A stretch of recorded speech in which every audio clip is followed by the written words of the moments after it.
The Mark of the Lash, a book by the great Putu, narrated by Arcane Arboretum. Chapter 8. Regrets. A horn sounded from the front of the caravan, sending a low rumble over the trees and through Waren's body. She lay still in the back of the wagon, covered by 2 layers of silk, and with bated breath counted slowly in her head. When she hit 10, Waren pushed the silk from herself and stood up. Minutes ago, she had almost crashed into Krakaw's wagon as the entire caravan grounded to a halt. Serena had jolted awake from her nap in the bench, kicking one of her boots off the wagon, as Waren looked about in confusion. The moment that Serena asked what the hell was going on, a deep horn sounded from the front of the wagon train. Serena swore and stood up on the bench, tiptoeing in an attempt to see above Krakaw's wagon. Simultaneously, Krakaw leapt out of the back of his wagon, spread his wings, and soared into the air, into the treetops, angling towards the front of the caravan. Bo came sprinting from the back, chest heaving, and yelled at Serena in some euphemism that could only mean to get moving. After catching his breath, he dashed off after Krakaw, yelling something about his booze. "Serena, what the hell? Need to defend the front," Serena had yelled, stuffing her foot into one boot and hopping down to retrieve the other. "Don't move until you hear the horn again. Stay in the wagon." "But," Waren began. "That's not a request, Waren," Serena yelled, finally getting her other boot on. "Hide in the back and don't move." Before Waren could argue, Serena dashed off, teeth gritted, hands aflame. Waren sat still, watching Serena until she veered out of sight, before climbing into the back of the wagon. She was the boss, after all. With tentative hands, Waren pulled the cloth apart and poked her head out to the back of the wagon. Everything seemed quiet around her. The teamster on the wagon behind them, a man whose name she did not know, stepped out from inside his wagon and plopped down onto the bench, a look of boredom across his face. Taking it as a sign, Waren retreated and stepped out the front, sitting back down on the bench. Worry lodged in her chest. It was the first time that an attack had occurred to the caravan.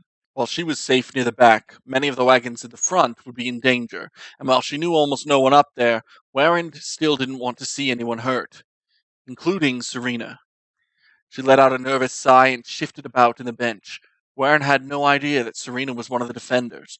She knew that, in times of trouble, the caravan guards would call upon a few volunteers to help defend the train, but it never occurred to Waren that Serena might be one of them.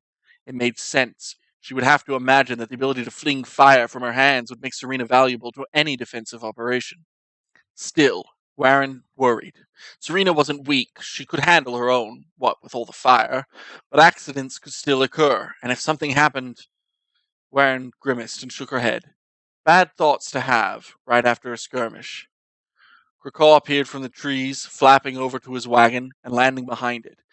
His beak twisted into a tight frown, but Waren breathed a sigh of relief and waved. "Hey, how was everything?" Krakaw faced away from her, eyes narrowed, climbed into his wagon, and drew the flaps shut. Waren stared, anxiety gnawing further in her chest. She stood up in the bench and craned her neck around the tops of the wagons, straining to see anyone walking towards the wagon. Her heart was in her chest. Hate was a strong word, but Waren knew that Krakaw disliked her. For whatever reason, the Aarakocra would go out of his way to avoid talking to her, but after something like this, perhaps he wasn't just being rude. Part of her yearned to hop down and stick her head into his wagon, ask Krakaw what the hell had happened. But she needed to be on the wagon when Serena came back, even if it was just some feet away. After what felt like an hour, the top of Serena's head came into view, further down the road. Waren released a breath she didn't know she was holding and dropped back onto the bench. As Serena drew closer, coming from the side of Krakaw's wagon, Waren waved. "Hey, boss," she said. "Good to see your..." Waren's voice trailed off as she focused on Serena. Eyes unfocused, her boss ambled slowly over, dragging one foot in front of the other. Her white tunic was pulled from her skirt, streaked with dirt, and her hair was loose from its ponytail. A look of dull shock was frozen across her face, the normally bottomless well of energy and enthusiasm gone. Waren's heart leapt again as she watched Serena pull herself onto the bench. With a straight back, she dropped her hands into her lap and stared at them, jaw taut. Staring, Waren leaned towards her.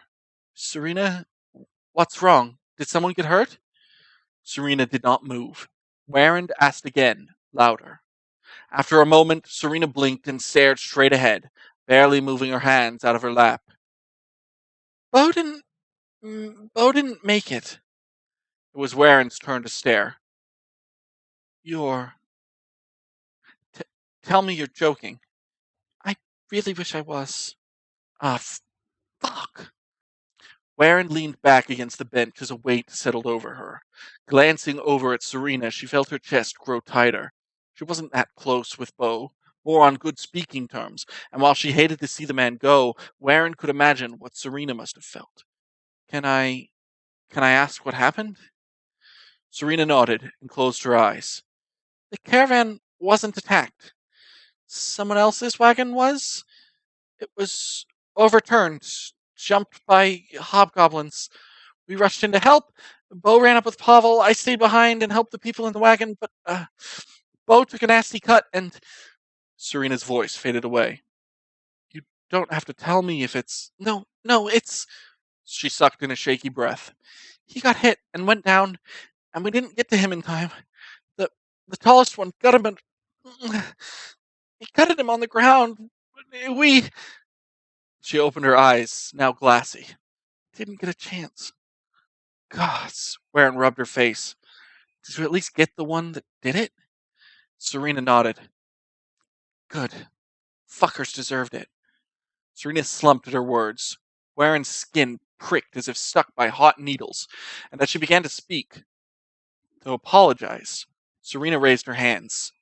It's my fault, Serena sighed flatly. If I had been there, I could have saved him. I know I could. The weight released itself from Warren's chest as she straightened up. No, Warren said, more forcefully than needed, turning to fully face Serena. Don't say that. That's a dangerous way to think. It's the truth. It's not, and you know it, Warren said, her voice firm. You weren't there. I know I wasn't there, Serena, but I know that what happened wasn't your fault. Serena whipped towards her, eyes wide. You don't know that! Serena's voice rang out in Warren's head. I could have saved him. I could. I didn't do enough. Anger flashed through Warren. She reached out and grasped Serena's wrists, holding her hands in place. Serena's eyes widened as Warren spoke. If you're half the person you make yourself out to be, then you did everything within your power to save him. I know that, Serena. And so do you, Warren said. Serena shook her head. Tears began to roll down her cheeks as she tried to look away. Warren pulled her closer, their legs touching, forcing Serena to look at her. You're always going to think that you could have done something different, she said. Maybe yelling for help, maybe acting faster, maybe throwing out more fire. You'll always have those thoughts. They'll keep you up at night, eating away at your sanity if you let them. You can't do that to yourself. You can't. Don't fall down that hole. It's too slippery to crawl back out of. I would know. I've been around that block more times than you think. And I don't think Bo would want you to do that either. He'd tell you to stop moping and get on with it. Warren forced a smile. He knew what he was doing, and Bo wouldn't have done it any other way. At least, that's what I think. Warren released Serena's wrists. But what I know is that he'd be okay with your efforts. There's nothing ignoble about trying and failing. It's the only thing you can do sometimes. Raise a glass for him, keep Bo in your thoughts, and never forget the fat man. Warren smiled again. I think he'd like that, right? Serena stared at her, small tears rolling down her cheeks. Warren sighed. I know, she said. I know how easy it is for me to say all of that. You were closer to him. I can't feel what you're feeling, and I doubt you'll ever be able to express it all to me. I can't offer you my tears. They won't do anything for you. So I won't sit and cry with you. I can't. But I promise to move with you, to help you from this. I've been in your place before. I have. And the one thing I wanted above all else was someone to hold on to. I'll be that person for you if you let me. I don't want to see you go through this. No one should force themselves to go through a death alone. Tentatively, Warren reached out and gently held Serena's hands. Rely on me, just as you would anything else. Please. Her heart thumped against her chest as she kept her gaze on Serena's glassy eyes. Serena, face flushed, hands shaking, squeezed her eyes shut and nodded. Warren breathed a sigh of relief. Instinctively, she pulled Serena in and wrapped her arms around her. As it dawned on her the line that she may have crossed, Serena buried her head against Warren's chest, just under her chin. Her heart jumped. Warren ran a hand through Serena's hair, resting her chin against the mess of it. Maybe she wasn't as confident as she appeared to be. Off the side of the road, two sets of hoofbeats sounded by them. Look, I'll miss him a lot, Pavel said, riding past them. But I'm honestly worried about his wagon. Oh, how come? The guard with him asked. Because it'll be anarchy. Everyone's going to want some. God damn it, you'd think he drank it all by himself by now. What with his stomach? Warren squeezed her eyes shut, willing herself against it, but couldn't stop the chuckling that came forth. After a moment, Serena jerked, as if holding back a single laugh, turning Warren's chuckles into laughter. She released Serena, stuffing a fist into her mouth to cut off more of her laughter. Serena leaned back, barely suppressing a grin, as she covered her face with her hands. It's not funny, Warren said around her fist. Serena burst into a fit of silent laughter, turning away from Warren, biting a knuckle. The caravan had begun to move, and as their laughter subsided, Krakaw's wagon began rolling down the road. Warren sucked in a deep breath and grabbed the reins.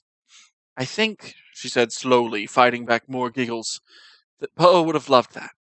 Yeah, Serena signed, wiping fresh, joyful tears from her face.